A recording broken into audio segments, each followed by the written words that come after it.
Hello and welcome to Business Today. I'm Siddharth Zarabi, and joining us today on the upcoming visit of the President of the Russian Federation, Vladimir Putin, to India, a state visit, 4th and 5th of December. We are joined by Mr. Manish Kumar, the President of the Saltex Group, a Russia-based company. He's also the Vice Chairman of the Moscow Chamber of Commerce and Industry. Manish, welcome to the show. We are talking just after your arrival from Moscow, and you've come ahead of the business delegation and that very large summit, trade and economic, defense cooperation and strategic matters which will be on the agenda. But in this conversation, we want to focus on a couple of major points. And the first one that I want to pick up with you is, as far as the prospects of further increasing India-Russia business ties and relationship is concerned, what do you think can be expected from the visit of the Russian president?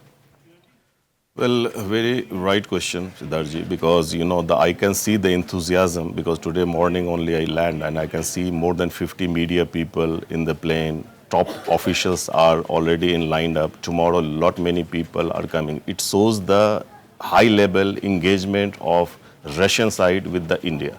Not only on a political level, not only for the annual summit, but for the business.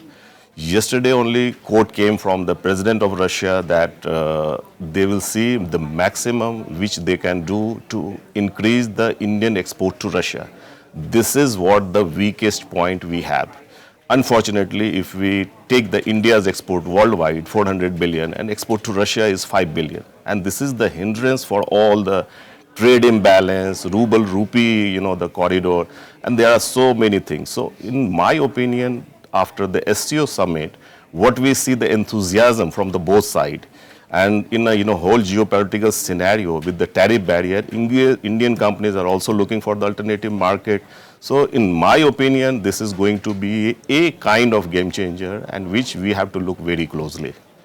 A lot of India-based companies do business with Russia, but the recent sanctions and almost 35,000 plus sanctions viewers have been imposed on Russia over the past couple of years in different formats. But the question I have for you is, as far as the interest of Russian industry in either investing in India or further deepening their business relationship, what can you tell our viewers? Is Russian industry interested in deepening their business relationship with Indian companies? For sure. My answer would be yes. Condition being whether we are ready to accept them. That is very key point, because we see the recent geopolitical change, sanction, most of the Russian companies' investment has gone to Dubai. Why it cannot come to India, which is, the 75-year friends with the India-Russia. So engage with the Russian company. You have to understand their mindset. You have to understand what they want, with whom they want, and where you can land their project. Because with the oil buying, we have enough surplus of rupee in India. And recent changes with the RBI and our Prime Minister Modi had changed so many policies which allows Russian company to invest those rupees in India. But so far, we don't see many projects which has landed in India. But I think during this summit, it also has to be discussed. And there are a lot of opportunity in metallurgy, in mining, in coal mining, in processing, food processing, and mainly for the defense collaboration.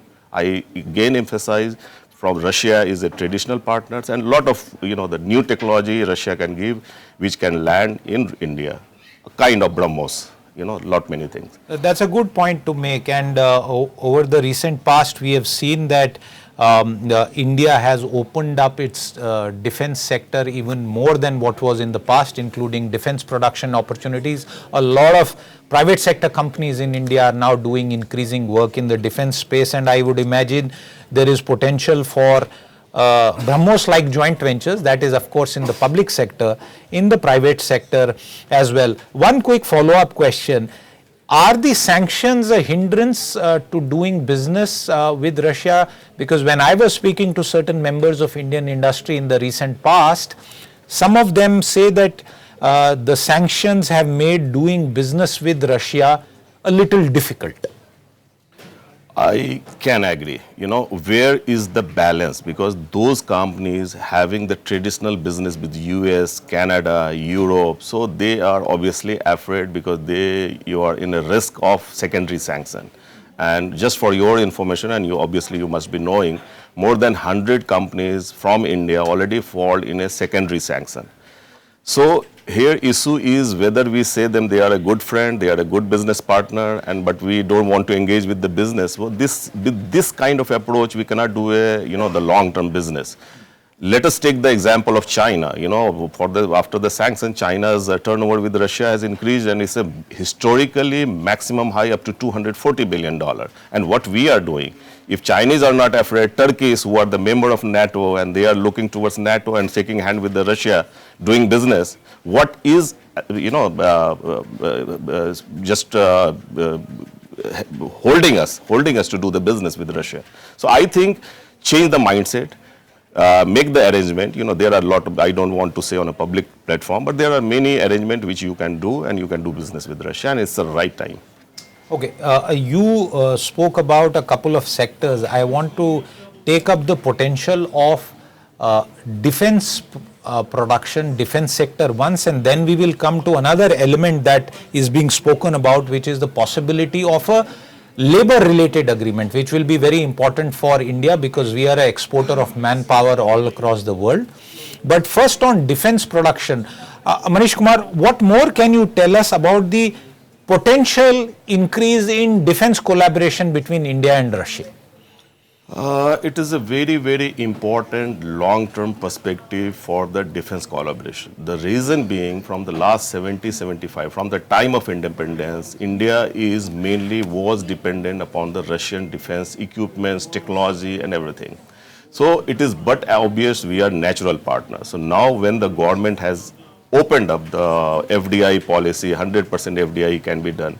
So here the opportunity is to do the indigenization, localization. We need a technology from the company from Russia in tank building, T-72, T-90, in helicopter, for the engines, cryo engines, for the different areas of composite materials. So there is a huge lot of opportunity, but here I would give one more message which is important from our Russian side also, and I keep on explaining in Russia also, because in Russia it is all monopolized. It is all government control. So not easy to transfer. TOT is quite difficult. And when the Indian companies goes, they travel, I have met few times with Rajnath Singh ji, so many delegations, they want technology. But getting the technology TOT is quite a bureaucratic process. So if they ease up Russia side, then there is a good opportunity for the Russian side also as well as the Indian side also. To make it happen, you have to clap from the both hands. That is my submission. That's an important point, and the headlines are of course dominated by India's import of Russian crude and how that has led to US tariffs on India, but that's a subject for our trade negotiations for the United States also. Let's come to the issue of labor, what we have been picking up in anticipation of this visit, and various sources, including some government sources of record, saying that there is a possibility of a arrangement and an agreement with Russia being concluded during this visit, which will allow for export of skilled manpower to the Russian economy. What I want to understand from you, Manish Kumar, is where is the potential for Indians to work in Russia? Is language a barrier? Where can potentially this agreement benefit Indian manpower? Well, we are the largest exporter of manpower, and we have the most skilled, and as per the PM's plan, Skill India, we are creating a huge manpower base. And Russia now crumbling with the shortage of manpower. So huge opportunities there. There were so many nuances from the Russian side because they had to change their migration policy. They have to change their language mandatory, because you want the labor force, you don't need the person who understands the Russian history. Earlier you have to pass the Russian history exam, you have to give the exam, then only you get the quota. So now I believe during this summit it has to be changed. And what we need to send our people in Russia, because it's a different terrain, cold country, there are some area where it's a -20, -30, there are good areas also. So what we have to do is to make a skilled manpower which is more adopted for the Russia. For an example, even our group has taken up, we have tied up with the Russian Rudan University, and welders we will be training in India. From the 15th December, we are opening this training center. And after 120 hours, they will get the certification, they will get the technical Russian language, then they go. So it means you are making the adaptable workforce which is more acceptable in Russia rather than, just sending them like that. So these kind of things, not only this area, there are so many areas. Shiver they need, cleaning up, there is all area is lacking the manpower which India can support. So it's a good opportunity, and we should think more organically how to approach this. Just not that, there are a recruiting agency and you just send our people. And I believe, Manish Kumar, that even the tourist visa scheme has, for Indian tourists to visit Russia, there have been some relaxations? There are some relaxation, but issue now again I will tell you, Siddharthji, that people are taking misadvantage of tourist visa, because the so many agents who are doing the malpracticing, what they are doing that they use the tourist visa, send them to the war front, taking the huge money commission, and it ends up in a very bad story. So Russia is ready to relax, but it has to be very, very strictly controlled that people don't misuse it. That is very, very important. Okay. From the Russian perspective, since you are based in Moscow, and I'll also subsequently ask you to speak about your own story. You are a Pravasi Bharati amongst many millions who have done India proud. But what is the expectation that Moscow has from this visit to India? Russia has been isolated diplomatically. It faces sanctions from pretty much most of the Western world. It is at loggerheads with Europe. What do you think Moscow wants? The Russian parliament has of course approved this landmark treaty, and we'll see how that pans out. What are the expectations? Russia's expectation is now keep the right balance among the BRICS plus, and you can say that SCO, having the right balance with China and India. That is very, very important, and always President of Russia is, in many platforms, he is praising our PM, he is praising our policy, how India is growing. So expectation is very, very straightforward that India has to engage more deeply with Russia, not only the political arena, but with the culture also, with the travel also, with the business also. And these policies, what we can see with the body language of both sides, that they are ready to engage more deeply. But the issue here is how ready our business or our cultural side, because when the travel people goes to Russia, they see only Moscow and St. Petersburg. There are so many beautiful places in Russia. Do we see Indian tourists there? No. Indian tourists are one of the most engaged tourists all over the world. So there are many things to do, but it has to be from the both side. But the political will is there. Absolutely, the political will exists, and we'll have to see how that transforms or adds to the relationship after this landmark visit. It's a short visit, viewers, but it's a very significant one given the overall context, global context that we see, and the multi-decade relationship between Russia and India is definitely going to go forward from here. Manish Kumar, we are covering this visit in a lot of detail, and since you are one of those Indians who have made Moscow their home, how did you end up there? Why didn't you end up in America, for example? How did Russia happen? Well, Russia happened because, long ago I have gone there for the studies. I'm a petrochemical engineer. But beside that, I was engaged with the American company, British company. I have worked for them. I have traveled all those areas. But I don't know why the soul-wise, I feel we are a likewise people. We are accepted there. We are more friendly. They look like a coconut. I always say Russian look like a coconut outside, very hard shell, but inside they are very sweet. Very, the warm people, and there we feel like a home. Beautiful country, beautiful people, more secure country, after the 4 year engaging in this special war operation, still everything is intact. People are safe, social services are working. So, we feel, and I invite most of the viewer to come to Russia and you see how beautiful Moscow is. Manish, a lot of people feel surprised at how is Russia's economy continuing to sort of flourish as per what reports we get to read and the data that we see, despite so many sanctions and despite such a sort of hostile environment. You mean how they are surviving? Yes. That is their genius, that is their, the inside strength, which, so far you see the history of the whole, last 500 years, 600 years, nobody has conquered ever Russia. Starting from the First World War, starting from the Second World War, Russian casualties was 23 million, but nobody so far has conquered.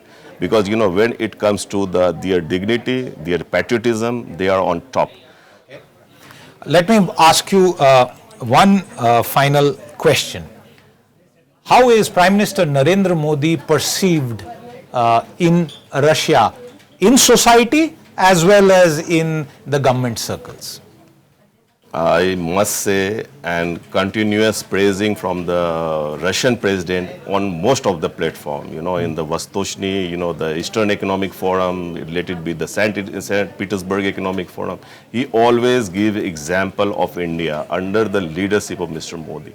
So Mr. Modi is a household name in Russia, and as well I believe that the same with Mr. Putin. He is a household name here in Russia. If ask any child, they say, yes, Russia is my friend. Even in Russia they say Hindi, Rusi, bhai bhai.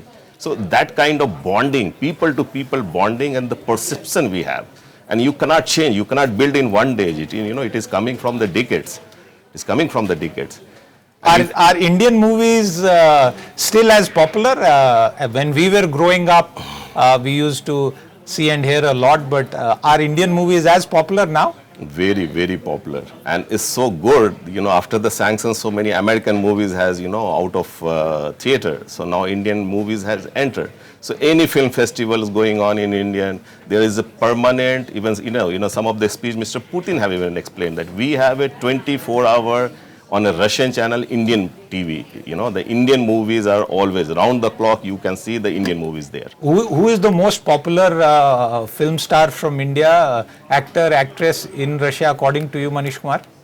In an old days time, Raj Kapoor, all-time favorite. Recently, 3 days ago, there was some association here. They have celebrated 100 years of Raj Kapoor's cemetery in Moscow, and you can see the hall was jam-packed. So Raj Kapoor was all-time favorite. Then the Mithun Chakrabarti was the next crave. And now, obviously, Shah Rukh Khan, Salman Khan, the new generation, they'll watch these films. And which was the last Indian movie that you think was a hit in Russia? My Name is Khan was quite appreciated because it has, the right message, right deliveries. Because there are many, but, this film was critically acclaimed and well accepted by the audience also. All right, Manish Kumar, we'll leave it there. You are here for the visit of the Russian president, and we will hopefully touch base with you again as this significant state visit pans out, and we will keep an eye out for all the developments, including the economic, trade and defense strategic cooperation partnerships that may be announced during this visit. Manish Kumar, once again, thank you very much for joining us. That was the Vice Chairman of the Moscow Chamber of Commerce and Industry, who has made Russia and Moscow his home. We'll be back with more. Until then, goodbye.